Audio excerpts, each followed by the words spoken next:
दोस्तों 2 दिन पहले ब्राजील ने भारत को बार्टर डील का ऑफर दिया था। इसके ऊपर हमने एक वीडियो बनाई थी जिसको लाखों लोगों ने देखा था और अब ये डील ऑन दिखाई दे रही है।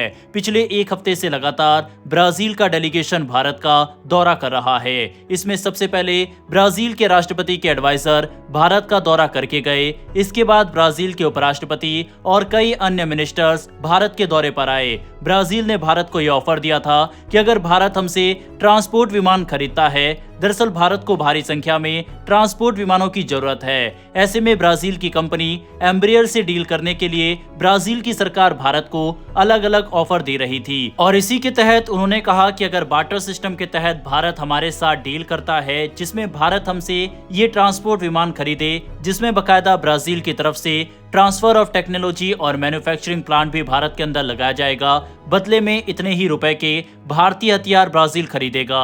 और अब लग रहा है कि भारत ब्राजील के इस ऑफर को मानता हुआ दिखाई दे रहा है, क्योंकि एम्ब्रियर विमान के साथ भारत जाता हुआ इस समय दिख रहा है और एक बड़ी डील भारत ने साइन की है। इतना ही नहीं, ब्राजील की तरफ से कई भारतीय हथियारों में अब साफ साफ इंटरेस्ट शो किया गया है। दरअसल एम्ब्रियर, जो कि ब्राजील की एक मशहूर एरोस्पेस कंपनी है, उसने भारत में अपने नए ऑफिस की शुरुआत कर दी है।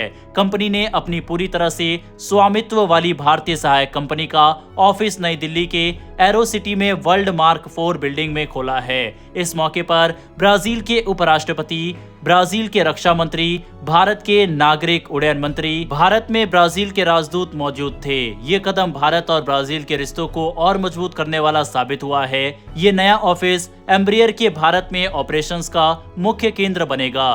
कंपनी अब भारत में अपनी टीम को और बड़ा करने की तैयारी में है ताकि वह देश के तेजी से बढ़ते एरोस्पेस और डिफेंस सेक्टर में और ज्यादा अवसरों का फायदा उठा सके। एम्ब्रियर का ये कदम भारत के आत्मनिर्भर भारत और मेक इन इंडिया अभियान को सहयोग देने की दिशा में एक बड़ा कदम माना जा रहा है। एम्ब्रियर का भारत से रिश्ता लगभग 20 साल पुराना है। साल 2005 में जब पहली बार इसके ई-जेट्स भारत में उड़ान भरने लगे, तब से कंपनी ने यहां लगातार अपनी मौजूदगी बढ़ाई है। आज भारत में करीब 50 एम्ब्रियर विमान काम कर रहे हैं, जिनमें भारतीय वायुसेना, सरकारी एजेंसियां, बिजनेस जेट ऑपरेटर और स्टार एयर जैसे कमर्शियल एयरलाइन शामिल है। कंपनी के सीईओ ने कहा कि नई दिल्ली में इस नए ऑफिस का खुलना भारत में एम्ब्रियर के लिए एक नए अध्याय की शुरुआत है। उन्होंने कहा कि भारत एम्ब्रियर के ग्लोबल विजन का एक अहम हिस्सा है और यह ऑफिस कंपनी के सभी बिजनेस यूनिट जैसे कि commercial aviation, defence business aviation services और अर्बन एयर मोबिलिटी के बीच तालमेल बढ़ाएगा। उन्होंने ये भी कहा कि एम्ब्रियर भारत की एरोस्पेस ग्रोथ को सपोर्ट करने के लिए नई तकनीक और नवाचार लेकर आएगा, भारत को एक ग्लोबल एविएशन हब बनाने में मदद करेगा। एम्ब्रियर की डिफेंस एंड सिक्योरिटी यूनिट के सीईओ ने कहा है कि उनका C390 मिलेनियम विमान भारतीय वायुसेना की जरूरतों के लिए सबसे बेहतर साबित हो सकता है। इस विमान की परफॉर्मेंस और विश्वसनीयता ने इसे दुनिया के कई देशों में लोकप्रिय बना दिया है। एम्ब्रियर और महिंद्रा ग्रुप ने भी इसी मौके पर एक अहम स्ट्रेटेजिक कॉपरेशन एग्रीमेंट साइन किया है। ये समझौता भारतीय वायुसेना के मीडियम ट्रांसपोर्ट एयरक्राफ्ट प्रोग्राम के तहत C390 मिलेनियम को भारत में लाने और यहां इसके निर्माण, असेंबली और सप्लाई चेन के विकास के लिए है। ये समझौता इस साल फरवरी में दोनों कंपनियों के बीच हुए मेमोरेंडम ऑफ अंडरस्टैंडिंग पर आधारित है, लेकिन इसका दायरा अब और बढ़ा दिया गया है। दोनों कंपनियां भारत के डिफेंस और एरोस्पेस सेक्टर के साथ मिलकर काम करेंगी ताकि देश में इस विमान के निर्माण और सपोर्ट के लिए एक मजबूत इकोसिस्टम तैयार किया जा सके। एम्ब्रियर का उद्देश्य है कि भारत को C390 मिलेनियम विमान का एक क्षेत्रीय मैन्युफैक्चरिंग और सपोर्ट हब बनाया जाए जो भारत और उसके पड़ोसी देशों की जरूरतों को पूरा कर सके। महिंद्रा ग्रुप के एग्जीक्यूटिव बोर्ड के सदस्य विनोद सहाय ने कहा कि C390 मिलेनियम अपनी क्षमता, दक्षता और बहुमुखी उपयोगिता के मामले में किसी से कम नहीं है। उन्होंने कहा कि ये साझेदारी न केवल भारत की सुरक्षा जरूरतों को पूरा करेगी, बल्कि मेक इन इंडिया और आत्मनिर्भर भारत के सपने को भी आगे बढ़ाएगी। दरअसल C390 मिलेनियम विमान 26 टन तक का पेलोड ले जा सकता है, जो अपने वर्ग के अन्य मध्यम आकार के ट्रांसपोर्ट विमानों से ज्यादा है। ये 470 नॉट्स की गति से उड़ सकता है और लंबी दूरी तय कर सकता है। ये विमान सैनिकों और सामान के परिवहन वाहन, राहत कार्य, medical evacuation, search and rescue, fire fighting और मानवीय मिशनों के लिए इस्तेमाल किया जा सकता है। इसे अस्थायी या बिना पक्के रनवे से भी उड़ाया जा सकता है। इसके अलावा इसे एयर टू एयर रिफ्यूलिंग के लिए भी इस्तेमाल किया जा सकता है।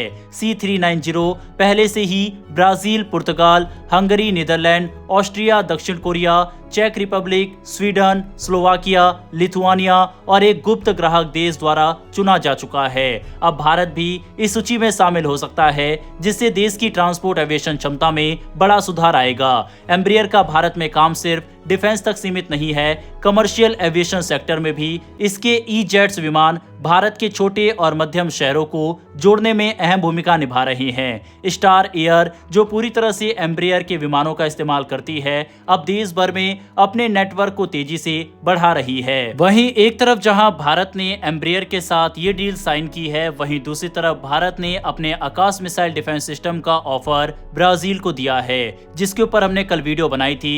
इसके अलावा ब्राजीलियन आर्मी ने भारत में बनी Garud 105 V2 ultra lightweight mobile artillery system में गहरी दिलचस्पी दिखाई है। ये तो भारत की निजी रक्षा company Kalyani strategic system limited ने बनाई है, जो कि भारत फोर्स की एक सहायक कंपनी है। ब्राजील इसे अपनी सेना के एक्सपेडिशनरी फोर्सेस यानी तेजी से तैनात की जाने वाली यूनिट के आधुनिकीकरण के लिए एक अहम विकल्प के रूप में देख रही है। हाल ही में भारत और ब्राजील के बीच हुई द्विपक्षीय रक्षा बैठकों में गरुड़ 105 V2 एक प्रमुख एजेंडा बिंदु रहा। इसकी वजह यह है कि ये तोप कठिन और चुनौतीपूर्ण इलाकों में भी आसानी से ऑपरेट की जा सकती है। खास बात यह है कि ब्राजील सिर्फ इस तोप को खरीदने में ही नहीं, बल्कि इसके लिए ट्रांसफर ऑफ टेक्नोलॉजी यानी तकनीक के हस्तांतरण का भी इच्छुक है, ताकि इसका स्थानीय उत्पादन ब्राजील में किया जा सके।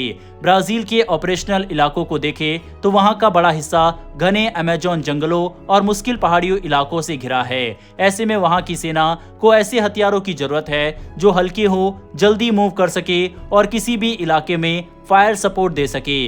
गरुड़ 105 V2 इन सभी जरूरतों को पूरी तरह पूरा करता है। ये पारंपरिक तोपों जैसे M101 हॉविट्जर, जो पुरानी हो चुकी है, उसकी तुलना में ज्यादा तेज, मोबाइल और कारगर है। ये तोप बेहद कठिन इलाकों जैसे कीचड़ भरे रास्ते और बिना सड़क वाले क्षेत्रों में भी आसानी से चल सकती है। इसके साथ साथ इसकी लो नॉइज यानी कम आवाज और लो थर्मल सिग्नेचर इसे दुश्मन की नजर से बचने में मदद करती है। इसीलिए counter emergency operation, border patrolling और तेज प्रतिक्रिया मिशनों के लिए एकदम उपयुक्त है। ब्राजील के सैन्य रणनीतिकारों का मानना है कि ये तोप उनके जंगल में एक गेम चेंजर साबित हो सकती है। ब्राजील की दिलचस्पी सिर्फ इस तोप को खरीदने तक सीमित नहीं है। IDRW की रिपोर्ट के अनुसार दोनों देशों के बीच TOT समझौते पर चर्चा चल रही है, जिसके तहत भारत ब्राजील को डिजाइन के ब्लूप्रिंट, मैन्युफैक्चरिंग नॉलेज और ट्रेनिंग प्रदान करेगा। यानी भविष्य में ब्राजील इस तोप का स्थानीय निर्माण कर सकेगा और अपनी जरूरत के अनुसार इसमें कुछ बदलाव भी कर पाएगा।